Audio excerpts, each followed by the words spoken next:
Kita masuk kepada hikmahnya Imam Ibn Athaillah, Imam Haddad rahimahullah ta'ala. Kita sudah sampai kepada hikmah yang ke-30. Berkata Imam Haddad rahimahullah ta'ala, nafa'anallahu bihi wa bi ulumihi wa bi ulumi masyaikhihi wa talamidatihi fid dharaini amin. Ila anqal kathiran ma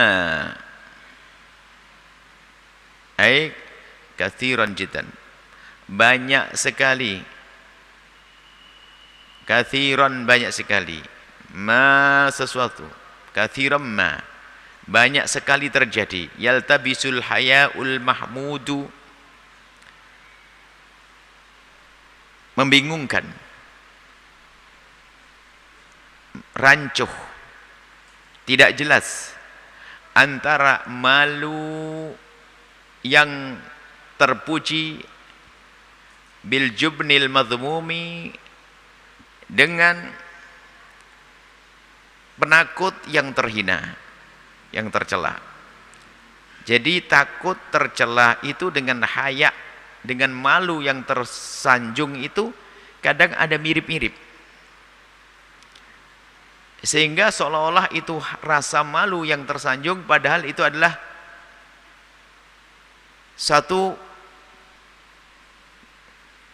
kekerdilan mental, enggak berani. Jubun itu penakut. Wal farqu bainahuma, untuk menjelaskan perbedaan di antara keduanya. Jadi Anda tidak berani melakukan itu karena apa? Malu atau kau penakut? Malu atau penakut? Kalau malu karena Allah tersanjung. Tapi kalau penakut, maka ini tercela. Wal farqu bainahuma, perbedaan di antara keduanya adalah anna kulla hayain, setiap rasa malu yang ada pada dirimu, kalau hamalaka membawamu ala tarki khairin, meninggalkan kebaikan. Jadi gara-gara engkau malu akhirnya menjadi tidak berbuat baik. Ayo sana, aduh malu. Ayo baca, malu. Pergi masjid, malu. Ini malu. Mau berbuat baik kok malu. Aw waqa'ta fi sababi fi syarrin, atau gara-gara engkau malu kok malah terjerumus di dalam kejahatan. Malu sehingga terjerumus kepada kejahatan. Maka fahuwa al-jubnu al-madmumu, maka itu adalah penakut yang tercela. Jadi dia tampaknya si malu-malu, sehingga dia menjadi tidak melakukan kebaikan yang seharusnya dilakukan.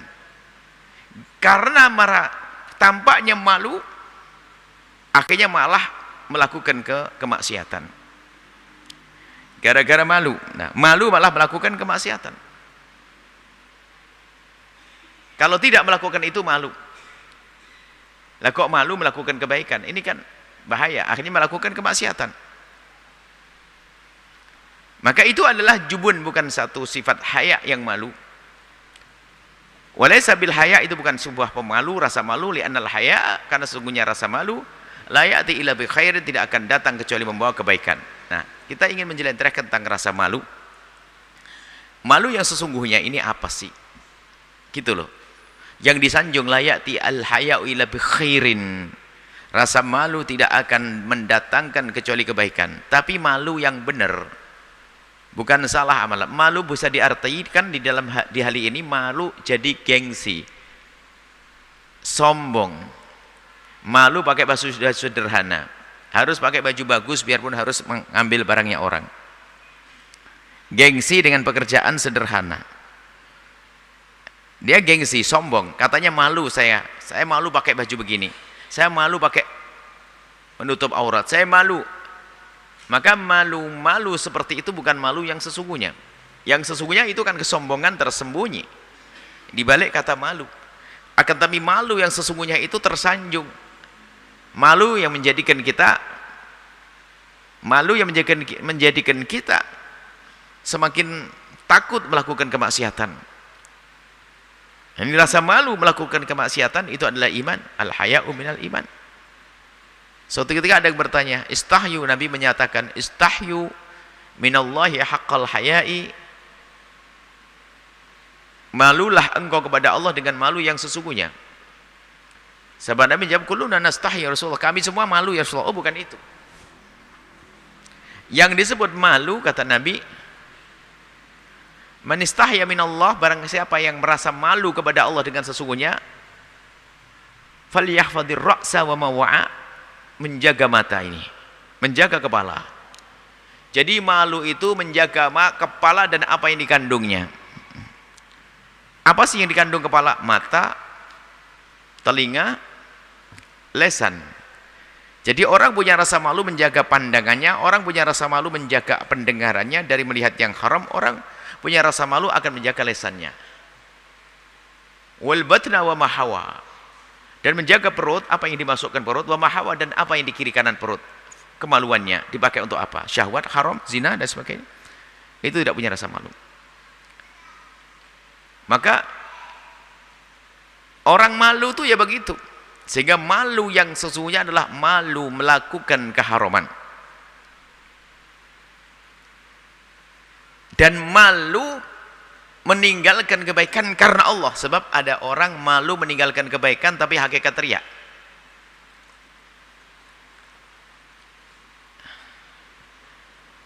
Contoh,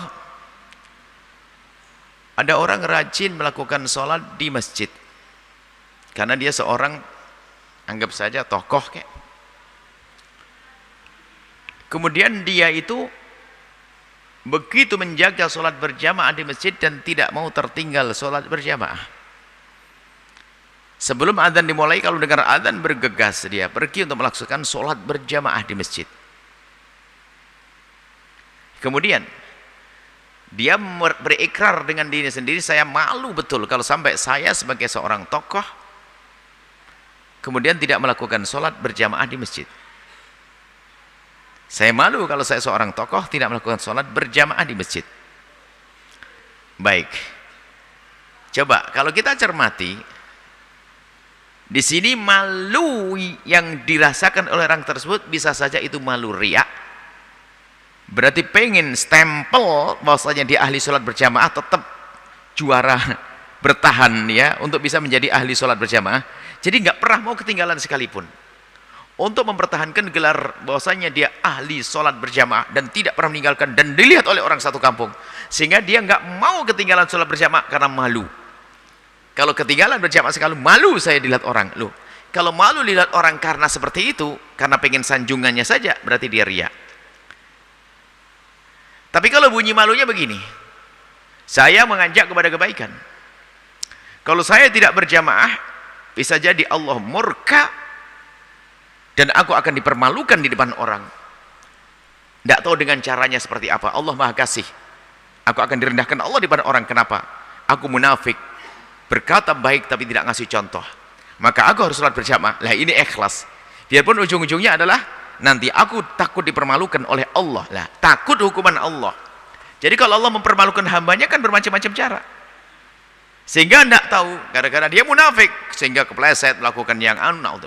Semoga Allah menjaga kita semua dengan kekurangan kita ya. Ya, ada di antara kita tuh mesti banyak godaan-godaan di hati. Ya, semoga Allah mengampuni ya. Jadi ada orang menjaga sebuah kebaikan itu bukan karena Allah lagi, karena hanya ingin dilihat oleh manusia bahwasanya dia ahli istiqomah di dalam hal itu. Sudah terlanjur di stempel dia ahli puasa Senin Kemis, 20 tahun nggak pernah buka Senin Kemisnya, sehingga label ini akan dipertahankan sampai kapanpun. Suatu ketika dia nggak sahur, sampai nggak sahur ternyata kemarinnya pun makan malamnya juga terlalu awal, jam 4 sore maksudnya. Terasa lapar, akhirnya pas hari itu memang dia mau tidak mau harus tidak makan. Cuman karena dia ingin mempertahankan bahwasanya dia jago puasa, kalau keluar dia pura-pura ngaku puasa. Ya salam. Yaitu ini masuk ke yang sebelumnya. Kalau dia ingin dikatakan melakukan suatu kebaikan padahal dia tidak, itu hakikat riya, murain kemarin. Ya kasusnya seperti ini. Jadi ada orang malu meninggalkan kebaikan tapi hanya karena takut dicaci oleh manusia, maka itu riya. Tapi kalau ada orang takut meninggalkan sebuah kewajiban takut dipermalukan oleh Allah, ini berarti takut hukuman Allah, maka itu ikhlas. Inilah maka halus sekali menjauhkan diri kita dari ingin dipandang manusia. Ini adalah ilmu yang kemarin kita sebut, kita bahas panjang lebar, termasuk dalam hal malu. Makanya malu yang Anda rasakan ini karena apa sih? Kalau malu pakai baju compang-camping pada itu halal, itu sombong. Yang nggak boleh adalah mencompang-campingkan diri biar dianggap sebagai seorang yang ahli tasawuf, ahli ibadah. Itu adalah sombong dalam bentuk yang berbeda lagi. Jangan dianggap orang yang pakai baju compang-camping itu tawadhu. Rupanya dia baru belajar ilmu tasawuf. Seorang wali tidak boleh sihubud dunya, tidak bercinta dunya. Seorang wali tidak boleh pakai gebiar, mobil mewah, baju mewah. Orang wali harus pakai baju sederhana. Makanya dia langsung pergi ke pasar lawak untuk cari baju yang lecek, robek-robek, dipakai untuk menunjukkan kalau dia adalah seorang ahli tasawuf. Rupanya dia sombong model baru lagi. Dia bangga dengan baju leceknya untuk dipandang sebagai orang ahli tasawuf. Nah ini ada model semacam itu. Begitu sebaliknya, biarpun orang menggunakan baju yang bagus, mobil yang mewah sekalipun, tapi tidak pernah masuk di hatinya. Tidak untuk merendahkan orang lain. Tidak ada kesombongan di dalamnya. Ada yang semakin itu. Sehingga ini perlu benar-benar waspada di saat kita merasa malu. Malu keluar. Kenapa malu keluar? Kenapa tidak keluar rumah malu? Malunya karena apa? Wanita mulia dia. Banyak laki-laki takut melihat wajah saya nanti jadi fitnah. Oh, karena Allah dia. Malu kenapa? Perempuan dia. Malu kenapa? Banyak laki-laki, saya kemarin kena jemur matahari sehari, kayaknya muka saya jadi hitam, saya malu. Malunya mah beda ini. Takut deh. Padahal sama-sama malu. Gara-gara ke matahari seharian aja kan merasa hitam, malu keluar, kelihatan laki-laki mukanya malu, hitam. Berarti dia malunya berbeda dengan yang sebelumnya. Jadi betul rasa malu ini penting. Al-haya'u la ya'ti illa bi khair. Rasa malu tidak akan datang kecuali dengan kebaikan jika itu malu seperti yang diinginkan oleh Nabi SAW, malu melakukan kemaksiatan dan malu meninggalkan kewajiban yang sifatnya luas. Malu kalau mata ini melihat yang haram, malu kepada Allah. Di samping malu depan manusia. Nah, malu di depan manusia itu penting. Kalau Anda melakukan kemaksiatan, seharusnya malu karena Allah. Tapi paling tidak, untuk menghentikan kemaksiatanmu, paling tidak kamu malu dengan manusia. Coba jika ada orang sudah tidak merasa malu berbuat maksiat di depanmu, berarti orang itu tidak menghargaimu. Kan gitu. Coba, pahami makna ini. Jika ada orang misalnya, naudzubillah, ada keluarga anak, melakukan keharaman di depan Anda, tidak merasa malu, mohon maaf, sudah biasa. Seorang saudara dibawa laki-laki ke rumahnya sudah bebas, naudzubillah. Selagi tidak malu berarti Anda sudah tidak dianggap lagi oleh orang tersebut.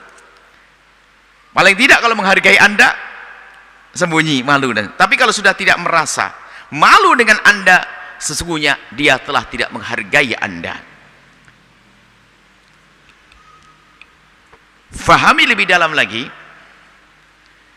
Maka di saat Anda ingin melakukan kemaksiatan, tentunya pertama hendaknya Anda merasa malu kepada Allah, kemudian yang kedua malu dilihat manusia. Oke, paling tidak terhenti kemaksiatan tersebut, maka tinggalkan kemaksiatan. Biarpun belum karena Allah, maksiat sudah ditinggalkan kok. Yang paling bahaya kalau Anda sudah tidak malu lagi di depan manusia juga. Nah sekarang tanyakan dirimu sendiri, Anda manusia atau bukan? Kalau memang Anda manusia, coba Anda jajar di depan mereka. Maka jika engkau sudah tidak merasa malu dilihat oleh dirimu yang manusia, berarti dirimu telah rendah di hadapanmu sendiri. Buktinya apa? Engkau maksiat di depanmu begitu mudahnya. Nah gitu kurang lebihnya. Ini renungan yang perlu dihadirkan. Jadi di saat kita bermaksiat, dilihat diri sendiri, enggak merasa malu, ketahuilah bahwasanya dirimu bagimu sudah tidak berharga lagi. Kenapa? Kau sudah tidak malu lagi dengan dirimu. Tadi dilihat orang masih lumayan. Nah, ini kurang lebih begitu. Dan kalau lebih jauh kita renungi tentunya, dengan hilangnya rasa malu, maka orang akan melakukan apa saja. Kalau sudah hilang rasa malu, orang akan melakukan apa saja. Sehingga al-haya'u minal iman, benteng. Iman. Kalau sudah hilang rasa malu, subhanallah, coba apa saja dilakukan. Na'udzubillah, semoga Allah menjauhkan kita dari zina. Ada orang melakukan zina malu kelihatan orang. Tapi ada orang yang sudah terhinakan, dia tidak merasa malu kalau label zinanya sudah diketahui oleh siapapun. Dikenali oleh anaknya, dikenali oleh ibunya, biasa. Bahkan biasa saja. Lagi ngobrol begini mungkin bisa tawar-menawar urusan perzinaan. Misalnya, kita tidak boleh merendahkan siapapun. Hanya kita belajar bahwasanya jika perbuatan dosa sudah tidak ditakuti karena hilang rasa malunya, maka hilangnya rasa malu adalah kehancuran bagi dia. Sehingga dikatakan Nabi, la ya'til haya'u illa bi khair. Maka rasa malu tidak akan datang kecuali dengan kebaikan. Mari kita jaga, kita perhatikan diri kita sendiri. Bagaimana kita dengan kemaksiatan? Allah melihat kita. Seorang hamba yang bermaksiat, kata Imam Haddad di dalam salah satu kitab yang ditulis oleh beliau, seorang hamba yang melakukan kemaksiatan itu antara dua pilihan, dan dua-duanya nggak enak. Yang pertama, seorang hamba bermaksiat kepada Allah karena dia meyakini Allah tidak melihatnya, maka dia kafir, pahit. Kalau ada ditanyakan bermaksiat, kenapa engkau bermaksiat? Kalau jawabannya adalah, aku bermaksiat karena Allah tidak melihatku, sehingga aku bebas, maka kafirlah dia, keluar dari iman. Baik. Tentu Anda tidak melakukan maksiat karena itu. Karena Anda punya iman, yakin Allah melihatnya. Terus yang kedua, kenapa kamu lakukan maksiat? Aku melakukan maksiat, tanyakan, yakin Allah melihat? Iya, aku melakukan maksiatan dan aku yakin Allah melihatku. Berarti kau kurang ajar. Pilih mana? Jelek semuanya, kurang ajar kepada Allah. Maka seorang mukmin yang selalu menghadirkan Allah di dalam hatinya, penuh kesadaran, ingat Allah, maka dia susah melakukan kemaksiatan. Sehingga mengabadikan zikir itu penting, selalu ingat Allah. Sehingga di saat lupa kepada Allah, disitulah celah ditanggalkannya iman lalu melakukan maksiatan. Sehingga Nabi menggambarkan, la yazni zani hina yazni wa huwa mu'min wa la yasriku sariku hina yasriku wa huwa mu'min. Tidaklah seorang lagi berzina, tidak ada seorang pezina di saat berzina kecuali saat itu ditanggalkan imannya. Tidak ada pencuri saat mencuri kecuali saat itu ditanggalkan imannya. Karena itu tadi, mungkin dia sudah tidak ingat Allah saat itu, bukan ditanggalkan imannya lalu dia tidak beriman lagi. Artinya tidak punya kesadaran saat itu bahwasanya Allah melihatnya, Allah menghukumnya, keplesetlah dia. Dan sering orang terlena, terlupa. Sehingga satu hal yang selalu diajarkan oleh Allah kepada Nabi Muhammad, Nabi mengajarkan kita adalah untuk senantiasa berzikir, ingat Allah. Mengingat Allah sudah menjadi cara berpikir kita setiap saat, sehingga digambarkan yadkurunallah, mengingat Allah itu bukan saat tertentu, qiyamau wa qu'udaw wa ala junubihim, dalam berdiri duduk ingat Allah, dalam keadaan baring pun ingat Allah. Sehingga kalau orang selalu dengan Allah, dijaga oleh Allah. Kalau orang selalu ingat Allah, berzikir, menyebut nama Allah, akan dijaga oleh Allah. Sehingga akan terjaga matanya dari melihat yang haram, telinganya dari melihat yang haram. Akan tapi kadang orang cuek dengan ini semuanya, sehingga dia memaksakan diri melakukan keharaman. Sesungguhnya dia telah antara dua, merendahkan Allah atau dia lupa kepada Allah, lalu dia bermaksiat. Lupa kepada Allah juga lupa hukuman Allah. Sehingga begitu mudah seorang hamba melakukan kemaksiatan. Adapun di saat lalai, orang manusia, mahalul khata'i wan nisyan, manusia tempatnya salah, manusia adalah manusia. Sehingga mungkin sekali dia melakukan dosa, akan tapi kalau memang orang dia punya iman, maka di saat dia melakukan kemaksiatan, kemudian dia ingat, sadar, bergegas, dia kembali kepada Allah, bergegas untuk menuju tobat. Jadi sehingga menjadi manusia mulia bisa saja tanpa melakukan dosa para nabi. Tapi bisa jadi orang menjadi mulia, tersanjung menjadi orang bertakwa adalah dia berdosa. Bukan merencanakan dosa, tapi kepeleset dalam dosanya, kemudian menyesali dosa itu. Walladzina idza fa'alu fahishatan aw dzalamu anfusahum nih. Itu kan ciri orang bertakwa adalah di antara orang bertakwa yang tempatnya surga yang telah disiapkan. Wasari'u ila maghfiratin min rabbikum wa jannatin 'arduha as-samawati wal ardu u'iddat lil muttaqin. Ayat berikutnya. Walladzina idza fa'alu fahishatan, mereka yang melakukan kekejian dosa. Adzalamu anfusahum, atau melakukan kesalahan yang menjadi sebab dia akan dihukum oleh Allah. Zalim pada diri sendiri. Zakarullah, lalu ingat Allah Subhanahu wa taala. Nah, maka ini pembahasan ini memantapkan rasa malu yang sesungguhnya itu adalah benteng untuk orang tidak melakukan kemaksiatan. Kalau sudah dijebal, maka dia akan melakukan apa saja. Melakukan keharaman, sudah tidak malu. Malu tidak kepada Allah sudah hilang. Malu kepada orang tua sudah enggak ada. Malu kepada keluarga tidak ada. Malu di masyarakat, dia tidak punya rasa malu. Apa yang terjadi? Apapun akan dilakukan dari bermacam-macam kehinaan. Semoga Allah memberikan kepada kita malu yang tersanjung, al-mamduh, yaitu malu melakukan kemaksiatan dan malu meninggalkan kewajiban. Dan semoga Allah mudahkan kita dalam mencari ridha Allah Subhanahu wa taala. Wallahu a'lam bissawab.